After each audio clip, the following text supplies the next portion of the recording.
피부과 전문의 함익병입니다. 오랜만에 뵙겠습니다.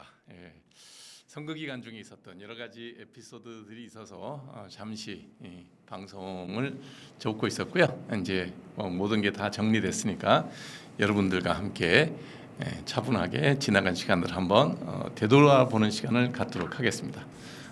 다 지나간 선거에 대해서 얘기하는 게 좀 그렇긴 하지만 그래도 또 한번 우리가 선거 결과를 해석하고 다음 선거나 살아가는 방식에 대한 것들을 한번 찾아보는 게 중요하겠죠. 네.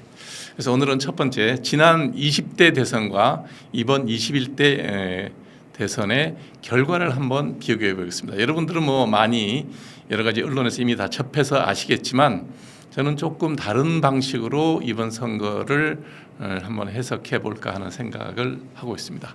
한번 볼까요? 다음 슬라이드.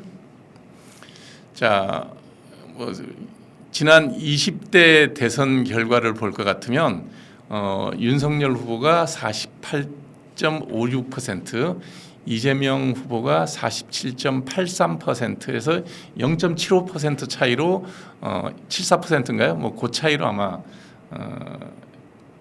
윤석열 후보가 당선이 됐었죠.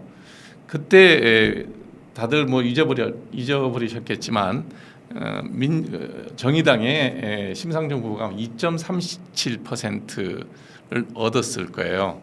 그러면 합쳐 보시면 우리 이제 기본적으로 선거 구도가 좌우로 나눠져 있기 때문에 이재명 후보의 47.83%에다가 2.37%를 더하면 선거 결과는 뒤집어졌다라고 보는 게 맞을 겁니다. 그래서 그만큼 이제 윤석열 후보가 이겼을 수 있죠. 21대 결과를 볼까요? 21대 결과를 보면 이재명 후보가 49.42%를 얻고 김문수 후보가 41.15%를 얻었습니다. 근데 개혁신당의 이준석 후보가 8.34%를 얻었어요. 그래서 개혁신당과 국민의힘 후보의 득표를 합치면 0.07%인가요? 그래서 7만 몇천 표를 아마 보수 쪽에서 더 얻게 됩니다. 그래서 이제 또 거기에다가 민주노동당의 권영국 후보의 0.98%를 합치면 조금 더 왼쪽 진영이 선거 결과가 높게 나오죠. 근데 우리는 결선 투표가 없고 의원 내각제처럼 선거 비례에 따라서 표가 나는 당락이 결정되는 게 아니라 그냥 한 표라도 더 얻으면 대통령직에 당선되는 그런 구조이기 때문에 사실 20대나 21대나 좌우로 딱 나눠서 계산해 볼 것 같으면 똑같습니다. 왼쪽이 50%를 살짝 넘고 오른쪽이 50%가 살짝 안 되는 이 구도로 선거 구도는 만들어져 있습니다.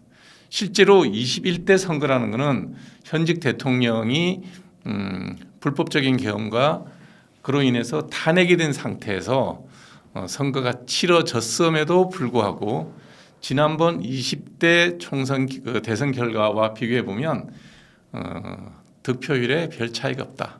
왼쪽이 50 플러스 조금, 오른쪽이 50 마이너스 조금, 요 정도다. 그러면 이번에는 왜 이렇게 큰 표 차이로 되느냐? 개혁신당의 이준석 후보가 국힘에 그대로 있었다면 억울한 누명으로 당에서 쫓겨나지 않았다면 선거 구도가 어떻게 됐을지 모른다는 거죠. 결론을 얘기하면 20대 선거나 21대 선거나 선거 이슈에 뭐가 있었던 좌우로 나눠져 있는 현재 우리의 정치적인 구도는 변함이 없었다라고 보면 됩니다. 만일에 20대 선거에서 심상정 후보와 이재명 후보가 단일화가 돼서 나왔다면 그때 이겼을 수도 있죠. 표 차이가 70몇만 표였거든요. 70몇만 표였죠. 그러니까 합치면 이겼었을 거예요 그때. 그래서 그때나 지금이나 좌우의 구도는 변함이 없다. 그리고 보수 진영은 엄청나게 자멸의 길에 들어서서 선거를 치렀음에도 불구하고 여전히 40% 이상. 만일에 보수의 구도가 지난 윤석열 정부에서 스스로 발목을 자르는 스스로 의자 내 다리 중에 한 다리를 잘라내는 그런 어리석은 짓을 하지 않았다면 선거는 또 몰랐다는 얘기죠. 현재 우리 구도가 그렇습니다. 그러니까 우리는 자꾸 선거의 결과에 대해서 여러 가지 생각들을 많이 하지만 변한 게 하나도 없다. 찍는 사람 그대로 찍는다는 게 뭐 전체적인 맥락을 볼 것 같으면 거의 똑같다고 보면 되죠. 그래서 이 구도를 가지고 향후 우리 선거가 어떻게 될 거냐를 한번 따져보겠습니다. 제가 가끔 이제 사석에서 이런저런 얘기를 할 때 아무래도 정치 얘기하고 대선 결과에 대한 복귀를 하게 되는데 향후 정치는 어떻게 될 거냐고 보는 거 이제 뭐 기자들이든 정치에 관여 있는 분들하고 얘기할 때는 하게 되는데 저는 향후 한 20년 정도는 좌파 정부가 들었을 가능성이 높다라는 생각을 하고 있습니다. 왜 그런지 인구 구조를 갖고 한번 얘기를 해볼게요. 다음 슬라이드.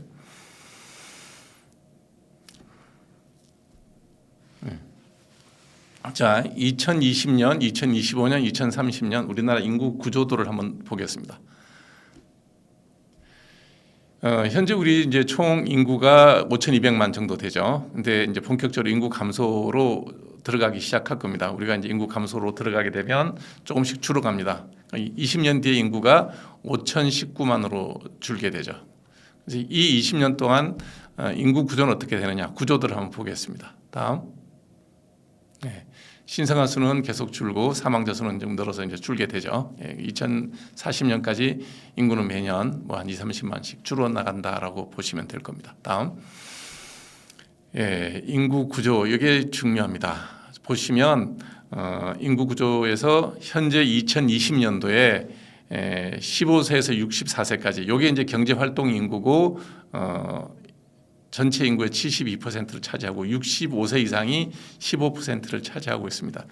이 인구 구조가 2040년까지 어떻게 될 거냐? 노령 인구는 점점 늘어나고 아래쪽 영유아라든지 청소년의 인구는 계속 비율이 줄어들 겁니다. 이 구조가 그대로 유지가 된다 그러면 지금 현재 국민의힘의 주 지지층인 60대 이상의 인구는 2040년쯤 되면 많이 이제 줄겠죠. 그리고 지금 민주당의 주 지지층인 40대, 50대 압도적으로 지지를 많이 받고 있습니다. 이 구조가 그대로 60대 이상으로 갈 거예요. 그럼 2040년쯤 되면 지금의 국힘의 지지 기반은 연령 구조, 인구 구조상에서 많이 줄게 되고 민주당은 탄탄하게 그분들이 이제 지금의 40, 50대가 60대, 70대가 되죠. 요즘에는 뭐 평균 수명이 높기 때문에 그 사이에 그 40대, 50대에서 사망자가 그렇게 뭐 크게 사고 외에는 늘어나지 않는다고 볼 것 같으면 인구 피라미드 사이에서 40, 50대가 급격하게 많이 60대, 70대로 진입하게 되고 그 구조가 변하지 않을 거라는 거죠. 민주당의 지지 기반인 연령대가 공고하게 20년은 갈 거다. 그 사이에 밑에서 올라오는 지금의 10대가 이제 선거권을 갖게 되는 20대, 30대가 된다고 하는 그 연령은 출생 인구수가 엄청나게 작습니다. 지금 현재 12%를 차지하고 있어요. 그렇기 때문에 이 구조, 인구 구조의 변화가 없다라는 얘기는 앞으로 향후 선거 구도에서도 지속될 가능성이 높다. 그래서 저는 향후 20년 정도는 좌파 정부 민주당 쪽에 굉장히 유리한 인구 구성을 유지하고 있다. 20대와 21대 대선 결과를 볼 것 같으면 3년 만에 치러진 선거이긴 하지만 변화가 없다는 거죠. 그러니까 아주 특별한 이슈가 발생하지 않는 한 스윙 보트 없이 현재 갖고 있는 정치적 지향점이 그대로 지속될 가능성이 많다라고 저는 봅니다. 다음. 고령 인구가 그렇게 늘어나는 이거는 뭐 인구 구조의 선거하고는 큰 상관은 없지만 다음 슬라이드 주실래요? 그래서 현재 인구 피라미드를 여러분 보시게 될 것 같으면 2040년 인구 구조 요거 좀 주세요. 요 슬라이드 주세요.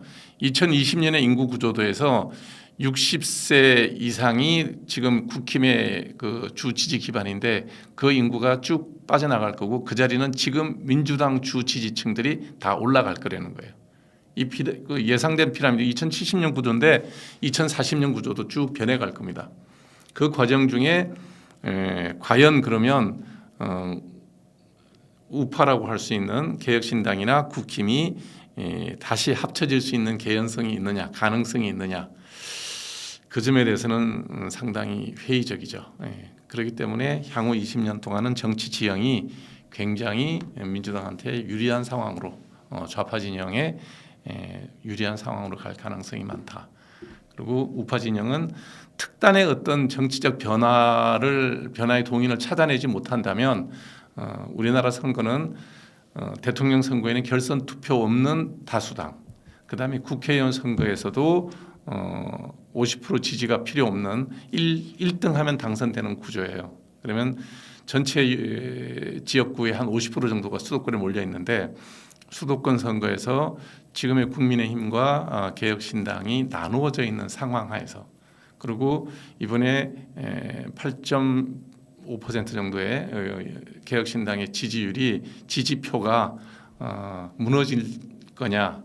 저는 그렇지 않다고 봅니다. 그 지지표는 굉장히 공고하다고 봐야 됩니다. 젊은 사람들의 지지이기 때문에 그 공고한 지지표가 분리되어 있는 상황에서 수도권 선거가 가능하냐? 저는 뭐 거의 불가능하다고 봅니다. 그러니까 내년에 있을 지방자치 선거에서 교육감과 지방자치 선거가 내년에 있을 텐데, 그 구조하에서 서울시장, 수도권의 경기지사, 그다음에 지자체 단체 시장 선거, 구청장 선거에서 과연 국민의힘이나 개혁신당에서 당선자를 낼 수 있을까? 서울 같으면 강남 3구 정도만 구청장 선거에서는 가능하지만, 서울, 경기, 인천 이런 선거에서 저는 굉장히 우파가 불리할 거다 생각을 하고 있습니다. 합쳐져야지 뭐가 어떤 변화를 좀 모색할 수 있는데, 이번 선거를 치르면서 쭉 보셔서 아시겠지만 굉장히 합쳐지기 어렵다라는 생각입니다. 그래서 저는 개인적으로 향후 20년 정도, 요 2020년부터 2040년까지 인구 구조에서 이 인구 구조를 뛰어넘는 어떤 변화의 동인을 보수 우파 진영에서 만들어내지 못한다면, 지금 60대 이상의 국힘의 지지를 기반으로 20년을 버틸 수 있냐? 20년 동안 사람이라는 건 수명이 있으면 그 수명이 다하면 사망을 하게 되죠. 돌아가시게 되면 그 회복 밑에서 받쳐주는 표가 올라와야 되는데 40, 50대는 전부 민주당이 압도적으로 유리하다. 이거를 냉정하게 바라봐야 된다. 근데 현재 우파 진영에서 하고 있는 여러 가지 정치 행태를 볼 것 같으면 그런 생각들을 하지 못하는 것 같다라는 생각이 듭니다. 선거 끝나고 얼마 안 있어서 민주당 쪽 그 수도권 의원이 올린 내용이에요. 올린 내용이 뭐가 있었냐 그러면, 서울 표는 개혁신당과 보수를 합치면 지난 선거보다 외려 못하다, 떨어졌다. 그래서 내년 서울시장 선거가 굉장히 걱정된다라는 그런 얘기를 어떤 수도권 의원이 한 얘기가 신문에 났더라고요. 그래서 야, 정말 치밀하게 선거를 준비하는구나. 선거 준비를 참 잘한다. 물론 저의 정치적 그 지지는 저는 민주당을 하지는 않지만, 선거를 치르는 민주당의 준비 자세를 볼 것 같으면 굉장히 치밀하다. 이제 저는 개혁신당을 공개적으로 지지를 했기 때문에 저런 선거 준비는 참 할 필요가 있다라는 생각이 듭니다. 부러울 정도로 선거를 잘 준비한다는 생각이 들었고요. 이재명 후보가 당시에 대통령이 되자마자 취임식 없이 바로 취임을 해야 되니까 되자마자 대통령이 취임을 하게 됐던 그런 상황인데, 첫 번째 지시사항 1번이 뭐였냐 그러면, 여러분 기억 못하실지도 모르겠는데 HMM 부산 이전 문제와 해양수산부 부산 이전 문제에 대해서 서둘러 준비를 잘해주길 바란다라는 게 첫 번째 지시였어요. 근데 제가 그때 그 얘기를 듣고 딱 느꼈던 느낌이 뭐냐면, 예전에 박근혜 대통령이 선거 기간 중에 신촌에서 이렇게 테러를 당했죠. 커트칼로 목을 크게 자상을 입었던. 그래서 이제 신촌 세브란스에서 수술을 받고 눈 뜨자마자 첫 번째 물었던 얘기가 대전은요 아마 그거였을 거예요. 그 생각이 나더라고요. 이제 그거는 선거를 하는 사람들 입장에서는 굉장히 중요한 얘기거든요. 그래서 이재명 대통령이 첫 번째 해양수산부 부산 이전 문제와 HMM 그 해운회사죠, 선박회사 운송회사의 부산 이전 본사 부산 이전 문제를 제일 먼저 거론했다는 얘기는 무슨 뜻이겠습니까? 내년에 부산시장 선거에서 민주당이 꼭 이기고 싶다라는 의사표시를 저는 그렇게 했다고 봅니다. 자, 이 정도 되면 내년 지방선거는 뭐 서울에서 뭐 특별하게 이제 뭐 국민의힘과 개혁신당이 단일화하고 그 다음에 여전히 뭐 횡행하고 있는 부정선거론을 철회하고 그다음에 윤석열 전 대통령의 계엄에 대해서 탄핵에 대해서 국민의힘이 진정어린 사과를 하고 그러면 뭐 단일화도 가능하겠지만 지난 대선 과정 중에 볼 것 같으면 그럴 개연성이 저는 높지 않다고 보거든요. 그러면 뭐 또 개혁신당에서는 정당으로서의 미래를 위해서 어떤 큰 선거에서 후보를 내지 않는다라는 것은 그거는 정당으로서 존립 가치가 없어지기 때문에 후보를 내게 됩니다. 그러면 3파전이 또 벌어질 거고 수도권 선거는 뭐 볼 것도 없죠. 이번 선거 대선의 결과와 비슷할 가능성이 많죠. 과연 이런 것들이 여기서만 끝날 거냐? 그나마 TK, PK라고 이제 국민의힘에서는 여기는 그래도 우리의 야성이다. 강원도라든지 충북, 충남의 일부 보수적인 지역, 연령대가 높은 보수적인 지역에서 우리는 그래도 가능하지 않겠냐라고 이 얘기를 하고 스스로 위안하고 있을지 모르겠지만 제 예측은 아주 뭐 특별한 정치적 지형의 변화가 없다고 가정하고 현재 구도가 내년까지 그냥 간다고 치면 대구 경북 지역의 광역시도지사 그러니까 대구시장, 경북지사 이 정도 빼고 나면 거의 민주당이 독식하지 않을까라는 생각을 하게 됩니다. 변할 수가 없죠. 부산, 울산, 경남 지역이 어떨 거냐? 저는 쉽지 않다고 봅니다. 특히 부산에 이재명 대통령이 드리는 공을 볼 것 같으면 쉽지 않을 거다. 그리고 국민의힘이 지금 하고 있는 어떤 변화에 대한 변화할 생각이 전혀 없죠. 반성이 전혀 없습니다. 그런 상황에서 내년 지자체 선거는 뭐 지리멸멸할 가능성이 굉장히 높다. 그걸 바탕으로 그 다음에 또 2년 지나면 지금부터 3년 좀 더 지나면 국회의원 선거가 있겠죠. 그때는 정말 보수는 기반을 유지하기가 어려울 것 같다라는 생각을 하게 됩니다. 이거는 20대, 21대, 그다음에 22대 총선 결과를 여러분들 자세히 보시면 득표율의 좌우의 차이가 거의 없습니다.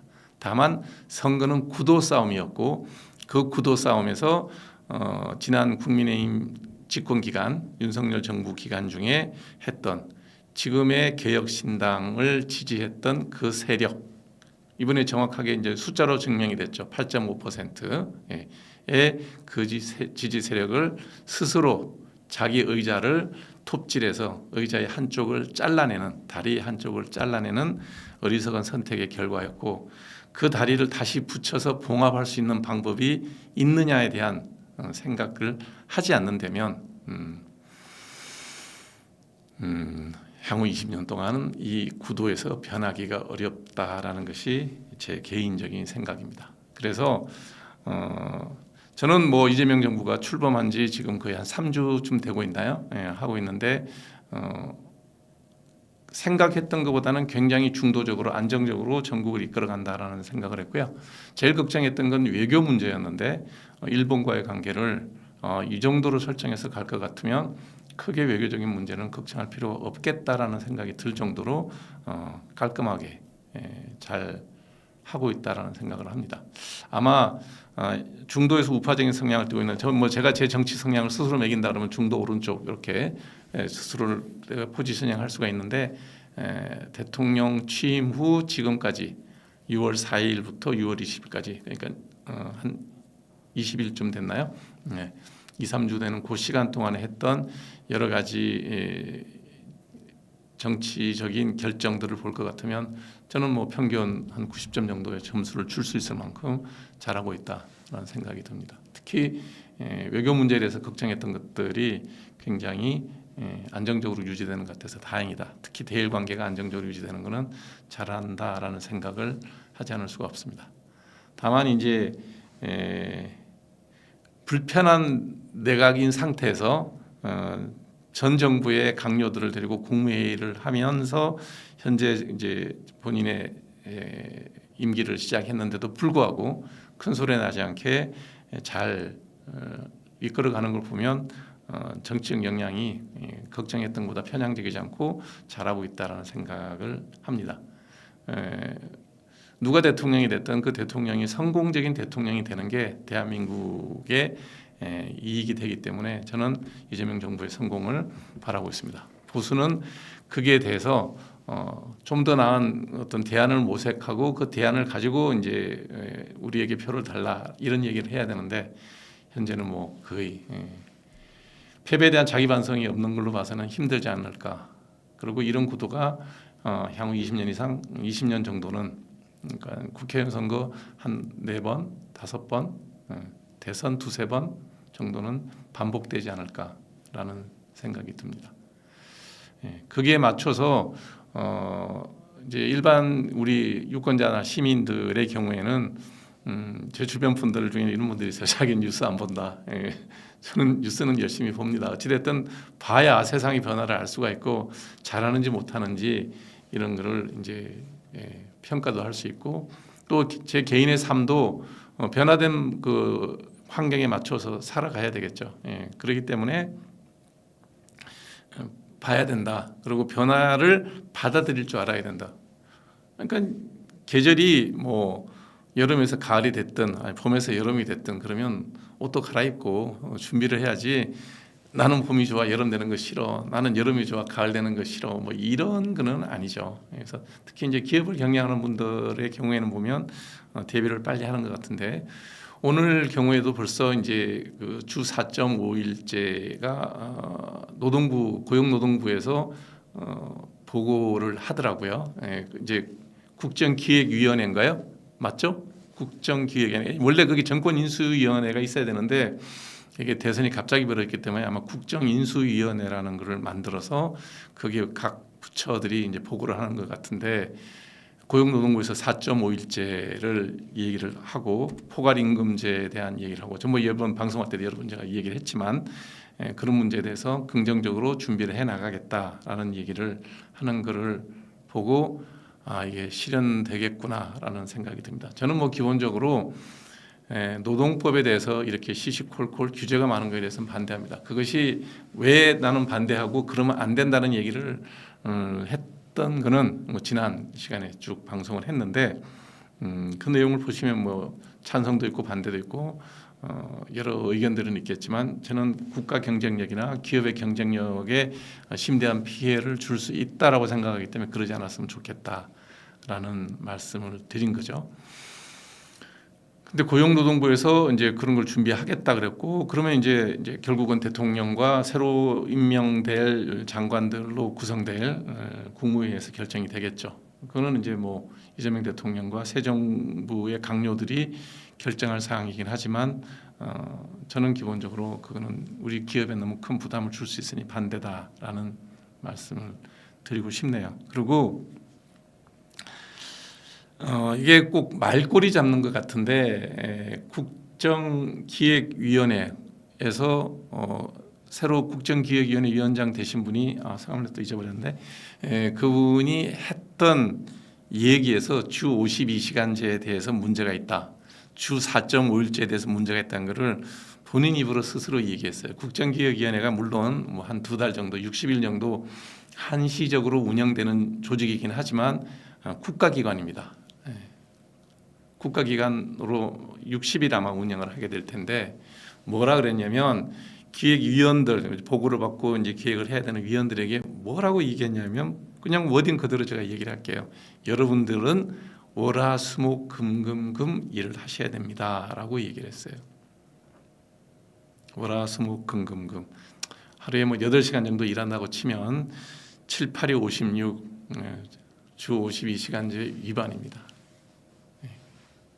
그 일하는 분들도 어찌됐든 급여를 받는 임금 급여자잖아요. 뭐 그분들이 임시직이니까 뭐 해당 사항이 없다 그러면 안 되죠. 예. 그 뜻이 무슨 뜻인지 알아요. 60일 동안 열심히 일해서 좋은 5년 동안의 국정 플랜을 짜자. 그러니 급하다. 그래서 월화수목금금금 물론 있겠죠. 마음이 그러자는 얘기겠죠. 그러나 아마 국정기획위원회에서 운영을 하시다 보면 제가 볼 때는 주 52시간 안 지키고 일하게 될 겁니다. 얼마나 산적한 현안이 많고 보고를 받고 보고서 준비하고 그게 또 여러 팀이 있을 거예요. 내용은 내가 자세히는 모르겠지만 많은 또 밑에서 일을 도와주는 직원들이 있을 거예요. 그분들이 주 52시간을 지키고 일을 할 수 있을까요? 못하죠. 국가를 위해서 그 일을 당연히 해야 되고 거기서 일하시는 분들이 우리 주 52시간 뭐 하루 주 5일째 40시간 이상 일하는 것이 싫습니다. 이런 얘기 하실 분들은 없을 거예요.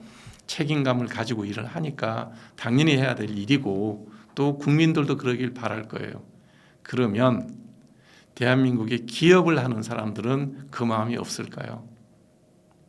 이번 2달은 정말 너무 수출 물량이 많고 일거리가 너무 많아서 주 52시간도 어겨가면서 월화수목금금금을 일을 하자. 이렇게 뭐 1년 12달 그렇게 계속된다면 이 사람은 또 뽑겠지만 여름에 에어컨, 뭐 겨울엔 난방기 뭐 이런 수요가 몰리는 계절이 있어서 야 이번 2달은 주 52시간 이상 일을 좀 하자라고 일을 하면 노동부에 고발되고 위법이 됩니다.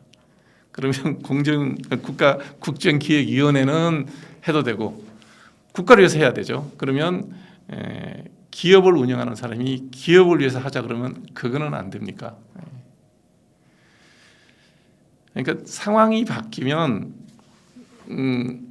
해야죠. 60일 동안 그 5년 동안의 국정을 플래닝을 다 해야 되는데 하루 24시간 일해도 부족하겠죠. 누구나 모든 국민이 동의합니다. 기업도 똑같을 수 있다는 거예요. 근데 그거는 노동부에서 못하게 규제를 만들어 놓는다. 그럼 그 기업은 어떻게 살아남을 거냐. 입장 바꿔 생각하면 우리 역지사지라 그러잖아요. 그래서 저는 국정기획위원회에서 고용노동부의 보고 내용에 대해서 그게 노동자를 위한 거라고 하지만 모든 노동자 입장이 다 똑같지는 또 않아요. 더 일하고 싶은 사람도 있고 더 일을 해야 된다고 생각하는 사람도 있고 나는 40시간만 일하면 되겠다. 더 이상 일하기 싫다는 사람도 있어요. 그거는 사람마다 다른데 이재명 대통령도 어떤 그래서 그런 얘기 하신 적도 있어요. 공직자의 1시간, 1분 1시간은 국민 5,200만 원 계산할 것 같으면 5,200만 분은 5,200만 시간이다. 쉬지 않고 열심히 좀 해달라라고 얘기했어요. 그분들도 따지고 보면 또 급여 생활자입니다. 그분들한테는 왜 주 40시간, 뭐 일주일에 52시간 초과 금지 그 제도를 도입해서 우리 일 못하겠습니다. 그럼 뭐라 그렇게 되나요? 지금이 국정이 출발하는 시기고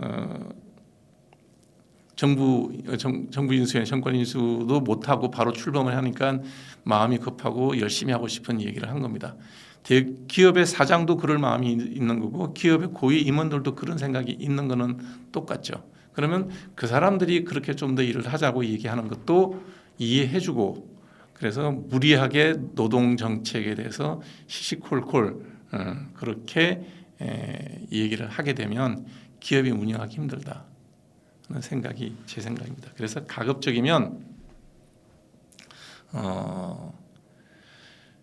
좀 고용 노동 시장에 기업들이 가질 수 있는 유도리를 많이 여유 공간을 좀 많이 만들어 주는 게 좋지. 너무 규제가 많아 버리면 정말 사람 써서 일하기가 힘들어집니다. 그러면 투자가 위축이 되고 현 정부가 원하고 있는 성장을 통한 분배가 어려워지겠죠. 그래서 저는 그런 생각들을 많이 하게 됩니다. 여기까지가 제가 뭐 지난 대선이 끝나고 난 다음에 봤던 제 소회입니다.